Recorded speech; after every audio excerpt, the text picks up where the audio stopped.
Hello mga beshi! Nandito tayo ngayon sa JK and RM event. So ito na nga, sa kakamadali namin ni Allison, naiwan namin yung payong na dala-dala namin sa LRT.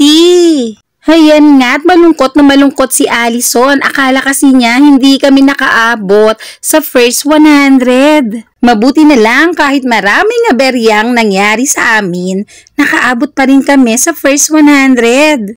Yung first 7 kasi na makaka-attend ay may matatanggap na bouquet.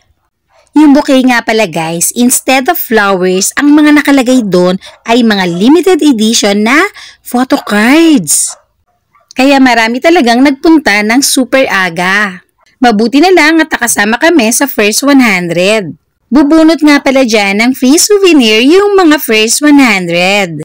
Ito yung mga free souvenir guys. At ito yung nakuha ni Allison. Buti na lang magkaiba yung aming nakuha.